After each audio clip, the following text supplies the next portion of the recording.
Good morning and welcome to the Morning Scoop for Monday, November 30th. This is your daily Buckeye fix. I'm Tom Orr. The game against Michigan is in 12 days, but first, Ohio State has to try and play a game against Michigan State. That is supposed to happen in 5 days. Over the weekend, the Ohio State men's basketball team knocked off UMass Lowell on Sunday. That improved them to 2-0 on the year. The women's basketball team beat Duquesne in their first game this season, and the Ohio State women's hockey team split a weekend series against top-ranked Wisconsin. Good big win for them on Friday night. One team that was not in action, however, this weekend was the Ohio State football team. A COVID outbreak among players and staff led to the Buckeyes canceling their scheduled game against Illinois. They are still, as I mentioned, hoping to play this weekend in East Lansing against Michigan State. BuckeyeScoop's Bill Greene is my guest this morning. Bill, what is going on inside the program right now as the Buckeyes try to make sure they can play a game this weekend? I think in the short term, I think the goal is to find out where they are at health-wise. And I was told that testing will take place on Monday, and that's going to give them a clue as to, are continuing to spike? Have they plateaued? Are they going backwards the way they want them to go? And so that's short term, that's where they're looking right now. Long term, I guess, is this week's game in jeopardy? What about the Michigan game? And that would be down the road. But the immediate pressing issue right now is the health of this team in regards to the COVID-19 outbreak. That's the sense of urgency right now. I don't know if we'll find out, but they're going to find out probably today. I think Monday's the day. No, and we don't want to get into specific numbers of positive tests, and we are definitely not going to be naming names of guys involved. That's something that, there are all sorts of privacy issues involved there. But What can you tell people about the severity of the outbreak that led to that decision not to play at Illinois? What I was told was, I was told not to mention names or numbers, and I'm not going to, and that I could say that it's bad. So it was bad. Okay, it was bad.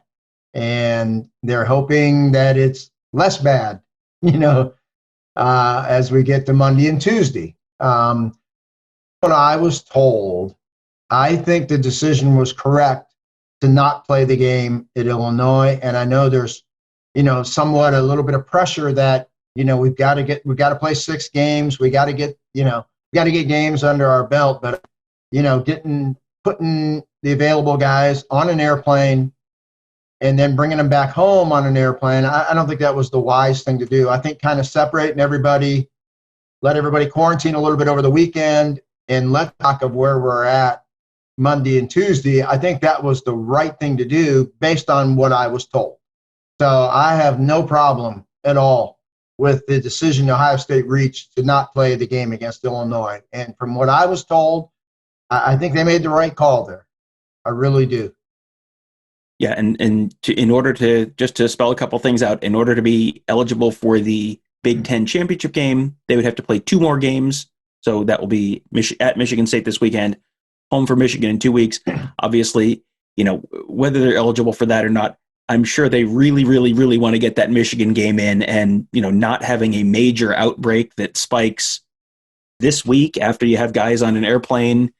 That probably helps you get that Michigan game in, whether you play this weekend or not. So that's, some of the thinking that went into that, I think, from what we were told as well. Right. And Ryan Day has said in order to play this weekend against Michigan State, they need to be back on the practice field by Thursday in order to play. So they would have I think he described it as a spirited physical practice on Thursday, and then kind of a walk through Friday and go to Michigan State. And that's obviously not ideal. That's obviously not a typical work week for them, but at this point, it's just kind of like ideal is out the window. So now they're just trying to figure out a way to make it work. While I know they desperately want to play Michigan State this weekend, if it's safe to do so, I also get the sense that there's probably not a person in that building in the Woody Hayes who could confidently say right now whether or not that's really going to happen. It's all kind of still up in the air. No, I don't think anybody knows right now. This is day by day or hour by hour, or minute by minute. It's a very fluid situation. And I don't think not playing Michigan State, I don't think that's the end of the world, personally. I mean, obviously you want to play them, you want to beat them, but I don't think that's the end of the world if that doesn't take place. Yeah, and now one of the reasons Ohio State wants to play so badly this weekend is that they need to play those last two games in order to qualify for the Big Ten championship game under the current rules, as I mentioned before. Gene Smith said they had not approached the Big Ten about changing those rules when we talked to him on Saturday. And, right now, with the numbers to where they are, it is basically impossible for enough other games in the conference to get canceled for the required number of games to drop under their current rules. So Ohio State will have to play both Michigan State and Michigan in order to qualify for a chance to win what would be their fourth straight outright conference title. That's something no one else has ever done in history.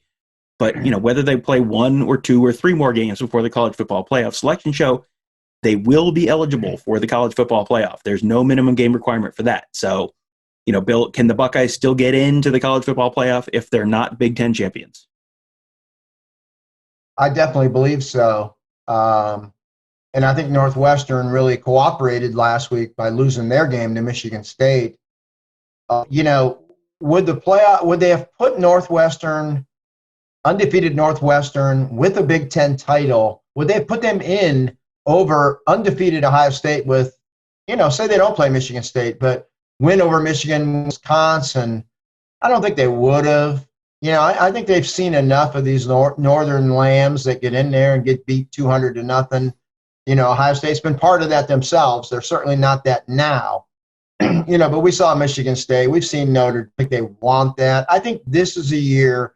It's been so chopped up and just the craziness. I think what they really need are the best possible four teams in that playoff so that we get two final games setting up another classic championship game. I think putting blowouts in here, I think, is the last thing that they're going to want to do. So I think Ohio State, even if they don't play this week, I think win over Michigan, let Indiana and Northwestern play for the title and go beat Wisconsin for Ohio State. I think it puts them in if, some other things fall in place for them. Yeah, and that was going to be my next question. How much does playing this weekend matter, for the playoff committee? I mean, it sounds like you think not really at all.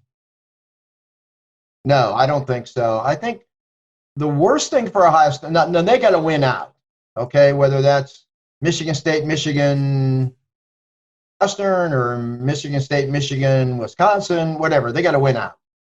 And the only way I see them really getting derailed would be Florida beating Bama, which I do not think is going to happen based off what I've seen out of Bama recently and what I've seen recently. But if it happens, those two are both in.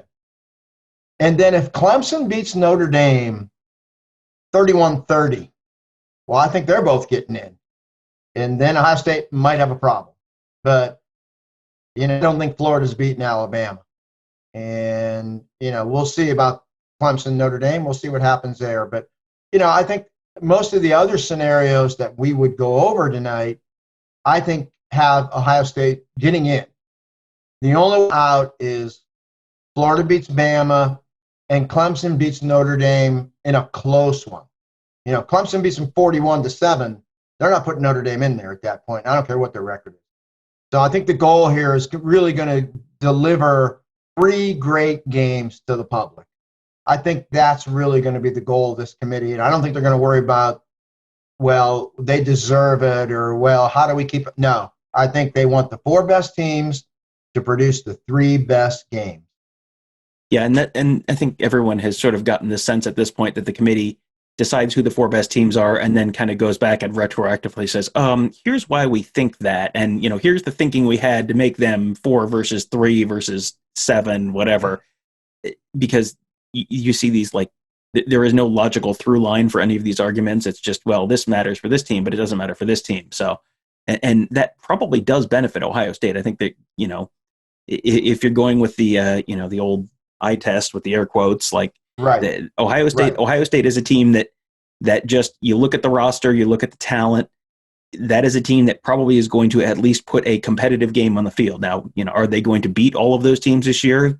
I guess there's some, questions to be answered on that defense, but they are, this is not a team that's going to lose 31-0 because they're going to score some points. They might not be able to outscore someone. They may, we'll see, but yeah, that seems like that will benefit them.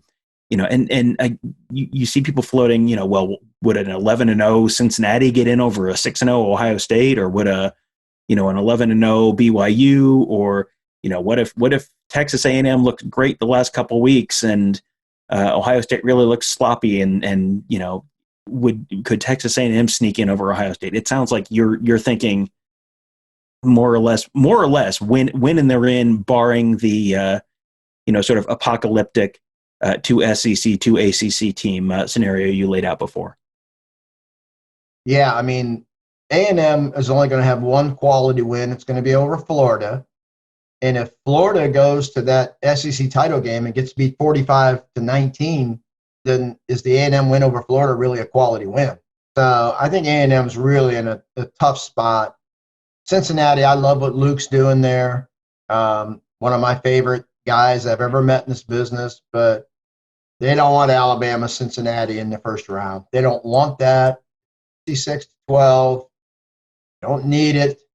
And again, I think even Ohio State fans are kind of underestimating Ohio State right now. I published this morning the current gambling line for potentials, and Alabama is favored higher over every team, possible playoff team, but Ohio State. They're favored by 4 over Ohio State, not 24, not 14. That's a close game, okay? Clemson, Ohio State, the line, and this is coming from Vegas. This is not bullcrap from Dennis Dodd or Doyle or someone like it. These guys put their money where their mouth is. If you disagree with them, you can fly to Vegas tomorrow and bet $15,000 on out wherever you want. They'll take your money. And the Clemson Ohio State line was either pick or Ohio State was favored over Clemson. Ohio State was favored by 6 over Notre Dame. So in Vegas's eyes, Ohio State is number 2. And they have them 4 points below Bama, which is a heck of a game. So I think Ohio State fans, underestimate this team more than what Las Vegas does. And again, those people are backing their with money. We back our opinions with, I don't know what, but they're putting real money on the line on their opinion. So I trust their opinion because it's their livelihood. Yeah, those are games that would shape up to be pretty intriguing matchups and probably pretty high scoring matchups based on what we've seen from a lot of those teams. You could 4 points for Alabama, Ohio State could be 52-48. I mean, you could be in for an all timer in the semifinals. Sure. If those teams are playing. I think that's the way the committee is going to see it too. Because Alabama would be favored by 17-20 over Cincinnati, and it's enough people are turning off by halftime. And that's with all due respect to Luke. We saw his team he had last year, a heck of a team. Played Ohio State. It was men versus boys. And I don't think Cincinnati has improved that much to be ready to take Alabama in a 1 versus 4 game that wouldn't get out of hand. So I think putting Ohio State in, I think it makes so much sense if they're undefeated. You get beat by Michigan or you get beat by Wisconsin, then, not much hope for you at that point. Yeah, and if it is Ohio State and Alabama and the 2 ACC teams, there's a decent chance that the committee doesn't want Notre Dame versus Clemson Part 3 to be in the semifinal. So maybe Ohio State avoids Alabama in that semifinal and gets one of those ACC teams again. I'm sure that could be true as well. I'm sure there would be some interest for Ohio State Notre Dame or Ohio State Clemson in the playoff semifinal. That might be something that Ohio State fans are a little bit interested in watching and reading about. And hey, if you're interested in reading about Ohio State football and potential playoff matchups, wouldn't this be a great time to join BuckeyeScoop.com? Boom. Speaking of transitions, here we are in the show close. How about that? You can sign up at BuckeyeScoop.com. It would be a fantastic Christmas gift. Tomorrow's December. Tomorrow is December 1st. Christmas is almost here. Make sure you ask your loved ones for a Buckeye Scoop membership. The best gift to give or to receive this year. It is the gift that keeps on giving all year round. You can sign up today at BuckeyeScoop.com. Boy, this is shaping up to be yet another week that is just one of those weeks that we talk about 20 years from now. the week that Ohio State either did or didn't play Michigan State, and I'm sure it's going to be filled with drama and twists and turns, just like last week was. Last week was a fascinating time on our Ask the Insiders board. I'm going to guess this week is as well. So this might be a great time to sign up at BuckeyeScoop.com. Give us a try it for a month, and I'm pretty sure you're going to like it. So sign up there, and also make sure you check out all of our podcasts on Apple Podcasts, Google Podcasts, SoundCloud, Spotify, all those good places. Just search Buckeye Scoop to find all of those. You can subscribe right there. Also, leave us a 5-star rating and review while you are at it. That'll do it for today. Thank you, Bill, for joining me. Thank you guys for joining us. Have a great day. We will talk to you tomorrow.